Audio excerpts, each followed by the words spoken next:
Good morning, students. Today I am going to explain lesson 1, the third level, तीसरा तल. ये आप लोगों की सप्लीमेंट्री बुक विस्टास का फर्स्ट लेसन है. द थर्ड लेवल, तीसरा तल. तो इसमें जो है वो एक चार्ली नाम का एक लड़का है और जो मतिभ्रम करता है वो ग्रैंड सेंट्रल स्टेशन के तीसरे स्तर तक पहुंचता है, जिसमें केवल 2 स्तर होते हैं. तो इससे पहले के वीडियो में आप लोगों को हमने पढ़ाया था. अब आज हम यहाँ से स्टार्ट कर रहे हैं. देखिए, तो इसमें वो बता रहा है कि वो जो है वहाँ गया ग्रैंड सेंट्रल के ग्रैंड सेंट्रल स्टेशन पे, है ना. और वो ये बता रहा है कि जो स्टेशन है वो बहुत ज़्यादा बढ़ रहा है वृक्ष के समान, और इसमें नए जो है वो गलियारे और सीढ़ियाँ और बढ़ते जा रहे हैं. तो अब हम यहाँ से आप लोग को पढ़ा रहे हैं, तो आप लोग अपनी बुक में देखिए.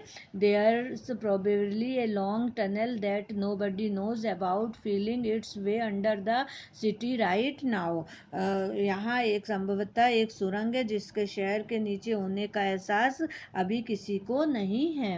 Under it is the way under the city right now, on this way to Times Square and maybe another to Central Park. Times square की तरफ बढ़ रहा है और शायद दूसरा सेंट्रल पार्क की ओर. And may be because for so many people through the years Grand Central has been an exist a way of escape. तो शायद जो है क्योंकि बरसों से कई लोगों के लिए ग्रैंड सेंट्रल निकास है, बचने का एक तरीका है. शायद इसलिए मैं भी इस सुरंग में पहुंच गया हूँ. Maybe there is how the tunnel I got into, but I never told my psychiatrist friend about that idea. लेकिन मैंने इस विचार के बारे में कभी अपने मनोचिकित्सक मित्र को नहीं बताया. The corridor I was in began angling left and slanting downward and I thought that was wrong, but I kept on walking. जो गली थी जिसमें मैं था, बाईं ओर कोण बना रहा था और नीचे की ओर तिरछा हो रहा था, और मैंने सोचा कि वह गलत था, लेकिन मैं चलता रहा. All I could hear was the empty sound of my own footsteps and I didn't pass a soul. मैं जो कुछ सुन सकता था वह केवल मेरे खुद के कदमों की खाली आवाज़ थी, और मैं एक भी आदमी के पास से नहीं गुजरा. Then I heard that a sort of hollow roar ahead the means open space and people talking. फिर मैंने एक प्रकार की खोखली आवाज़ को अपने आगे सुनी, जिसका मतलब था खुली जगह और बात करते हुए लोग. The tunnel turned sharp left. I went down a short flight of stairs and came out on the third level at Grand Central Station. सुरंग एक तीक्ष्ण बाएं मोड़ पे मुड़ी और मैं सीढ़ियों से नीचे गया और ग्रैंड सेंट्रल स्टेशन की तीसरी मंजिल पर पहुंचा. For just a moment I thought I was back on the second level, but I saw the room was smaller. There were fewer ticket windows and train gates, and the information booth in the center was wood and old looking. एक क्षण के लिए मुझे लगा कि मैं वापस दूसरी मंजिल पर आ गया, मगर मैंने देखा कि स्थान छोटा था. वहाँ कुछ ही टिकट खिड़कियाँ व ट्रेन के दरवाजे थे, और मध्य में सूचना बूथ था जो लकड़ी का और पुराना दिख रहा था. And the man in the booth wore a green eye shade and long black sleeve protectors.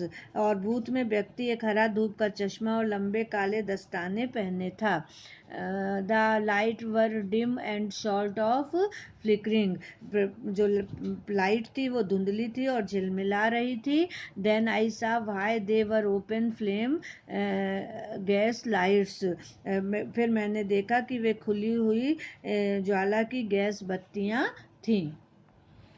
There were brass spittoons on the floor, and across the station a glint of light caught by eye. A man was pulling a gold watch from the vest pocket. फर्श पर पीतल के पीकदान थे और station के उस पार प्रकाश की एक चमक ने मेरा ध्यान खींचा. एक आदमी अपने वेस्ट पॉकेट से एक सोने की घड़ी निकाल रहा था. He snapped open the cover, glanced at his watch and frowned. उसने जोर से उसका ढक्कन खोला, घड़ी की ओर देखा और भौहें सिकोड़ी. He wore a derby hat, a black four-button suit with tiny lapels, and he had a big black handlebar mustache. तो उसने एक डर्बी हैट, एक काला चार बटन का सूट छोटे किनारों वाला पहना था, उसकी बड़ी काली मोटी मूछें थी. Then I looked around and saw that everyone in the station was dressed like 1890 somethings. फिर मैंने चारों ओर देखा और पाया कि स्टेशन पर हर व्यक्ति 1890 की तरह कपड़े पहने था. I never saw so many beards, sideburns and fancy mustaches in my life. मैंने कभी इतनी दाढ़ियाँ, कलमे और फैंसी मूछें अपने जीवन में नहीं देखी थी. A woman walked in through the train gate. She wore a dress with leg of mutton, sleeves and skirts to the top of her high buttoned shoes. एक महिला ट्रेन के दरवाजे से आई. उसने फुग्गे वाली बाँह के ड्रेस और हाई बटन जूते के ऊपर स्कर्ट पहना था.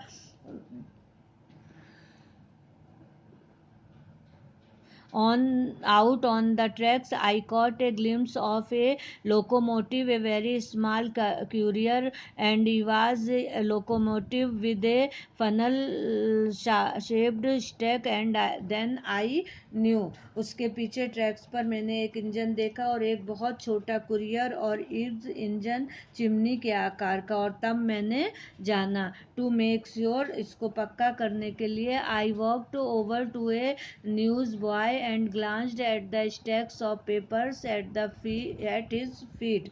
मैं न्यूज़पेपर वाले लड़के के पास गया और समाचार पत्रों के ढेर पर एक नज़र डाली. It was the World and the World hasn't been published for years. वह द वर्ल्ड था और द वर्ल्ड कई वर्षों से प्रकाशित नहीं हुआ था. The lead story said something about President Cleveland. I have found that front page since in the public library files and it was printed June 11, 1894. मुख्य समाचार राष्ट्रपति क्लीवलैंड के बारे में कुछ कहता है. मैंने पाया कि वह फ्रंट पेज सार्वजनिक लाइब्रेरी की फाइलों में था और वह जून 11, 1894 में छपा था. I turned toward the ticket window knowing that here on the third level at Grand Central I could buy tickets that would take Louisa and me anywhere in the United States we wanted to go. मैं ticket खिड़की की तरफ मुड़ा, यह जानते हुए कि यहाँ ग्रैंड सेंट्रल की तीसरी मंजिल पर मैं टिकट ले सकता हूँ जो लुइसा और मुझे यूनाइटेड स्टेट्स में जहाँ हम चाहें वहाँ ले जाएंगे. In the year 1894 and I wanted two tickets to Galesburg, Illinois. तो वर्ष 1894 में और मैं गैल्सबर्ग इलिनॉइस के 2 टिकट चाहता था. Have you ever been there? क्या आप कभी वहाँ गए हैं?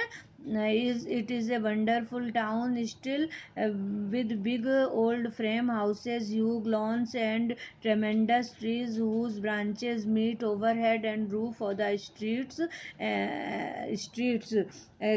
वह अभी भी एक अद्भुत शहर है जहाँ पुराने बड़े फ्रेम वाले घर हैं, विशाल लॉन और साधारण वृक्ष हैं जिनकी शाखाएं सिर के ऊपर मिलती हैं और सड़क की छत पर बन जाती हैं.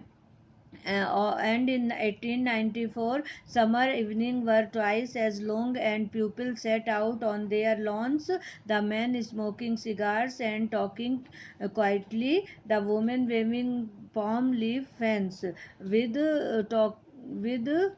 the fireflies all around in a peaceful world. और 1894 में गर्मी की शामें दुगनी लंबी होती हैं और लोग बाहर अपने लॉन में बैठते हैं. आदमी सिगार पीते हैं और शांति से बातें करते हैं. महिलाएं पाम के वृक्ष के पत्तों से पंखे बुनती हैं. चारों ओर जुगनी उड़ते हैं एक शांतिपूर्ण दुनिया में.